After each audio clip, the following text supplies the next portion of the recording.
अस्सलाम वालेकुम। तो अगर आपका इटली से लॉस इशू हो गया है फैमिली रीयूनिफिकेशन का, तो अब आप देख रहे हैं कि आपने सबसे पहले क्या करना है, डॉक्यूमेंट्स कौन से आपने कंप्लीट करने हैं। सबसे पहले आपने यहाँ पे ये इम्तिहाना की वेबसाइट ओपन कर लेनी है। उसके बाद आप वीज़ा सर्विस पे आते हैं, तो ये long term visa Islamabad family reunification, ठीक है।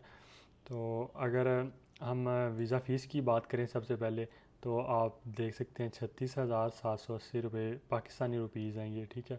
उसके बाद ये applicant will be paying a service fee 10,782 rupees उनके, ये अपॉइंटमेंट की फ़ीस है जो कह रहे हैं आपने पे करनी है। अगर आप अपनी अपॉइंटमेंट ख़ुद करते हैं तो आपने ये फ़ीस पे करनी है। अगर आप किसी कंसल्टेंट को हायर करते हैं अपॉइंटमेंट के लिए, तो उसके लिए फिर बाकी इसके अलावा जो फ़ीस आप पे करेंगे वो कंसल्टेंसी फ़ीस होती है। ऑफिशियल फ़ीस जो है वो 10,782 रुपीज़ ही है इनके। अपॉइंटमेंट की ये फ़ीस है और वीज़ा फ़ीस जो है वो ये आपको नज़र आ रही होगी। अगर हम दूसरी कैटेगरी लॉन्ग टर्म में बात करें, तो लॉन्ग टर्म में फैमिली रीयूनिफिकेशन आता है, वर्क आता है और स्टडी आता है। और वर्क की और फैमिली रीयूनियन की सेम है, और स्टडी की 15,000 समथिंग है कुछ चार्जेस उसके कम है।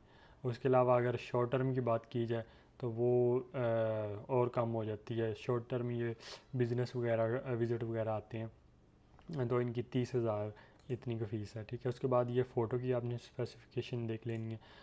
प्रोसेसिंग टाइम भी यहाँ पे उन्होंने दिया हुआ, लेकिन इतना टाइम नहीं, टाइम तो इसके मुताबिक नहीं वो लगता, ज़्यादा लग जाता है। अगर लॉन्ग फॉर्म की बात करें तो फॉर्म यहाँ से आपने ओपन कर लेना है, और ये फॉर्म किस तरह फ़िल करना है इस पर मेरी पहले भी एक वीडियो है, लेकिन फिर भी मैं जल्द एक और अपलोड करूँगा। अभी इसी में बताया तो वीडियो लंबी हो जाएगी। उसके अलावा डॉक्यूमेंट्स रिक्वायर्ड जो हैं वो आपने यहाँ पे आना है, तो क्लिक हेयर, यहाँ पे आपको ये चेकलिस्ट शो हो जाती है। तो चेकलिस्ट पे आप लोगों को नज़र आ रहा होगा वीज़ा एप्लीकेशन फ़ॉर्म है। सबसे पहले वीज़ा एप्लीकेशन फ़ॉर्म जो कि अभी मैंने दिखाया आपको, वो भी आपको यहाँ यही वेबसाइट से मिलेगा, ये वीज़ा एप्लीकेशन फ़ॉर्म है। उसके अलावा पासपोर्ट साइज़ फ़ोटोज़ आपको, आप कहीं से भी जिस दिन आपकी अपॉइंटमेंट होगी, तो ये इंडियाना के ऑफ़िस के आसपास काफ़ी ऑफ़िस होते हैं, इस्लामाबाद में भी लाहौर में भी। तो आप वहाँ से जो है ना अपनी पासपोर्ट साइज़ फ़ोटोज़ बनवा सकते हैं। पहले भी आप बनवा के रख लें तो वो भी ठीक है। ये valid travel document last 3 month की होनी चाहिए। जब आपका वीज़ा एक्सपायर हो रहा है, जो आपका वीज़ा स्टैम्प हुआ हुआ है पासपोर्ट पे, और वो जो एक्सपायर हो रहा है, एक्सपायरी के 3 मंथ बाद तक आपका पासपोर्ट वैलिड होना चाहिए। ये नहीं कि टोटल जब आप पासपोर्ट अपॉइंटमेंट लेके जमा करवाते हैं तो आपका पासपोर्ट 3 मंथ वैलिड होना चाहिए, ये नहीं है, ठीक है। आप उसके बाद ये नोला होता है, ये आपको जब इशू हो जाए उसके बाद सारा आपने ये प्रोसेस स्टार्ट करना है। सबसे पहले आपने रजिस्ट्रेशन करनी है अपॉइंटमेंट के लिए, उसके बाद आपने फ़ाइल प्रिपरेशन की तरफ आना है, ठीक है। खुद आप अपनी फ़ाइल प्रिपरेशन को करते हैं, डॉक्यूमेंट आपके सामने है, ये आपको नज़र आ रहा होगा।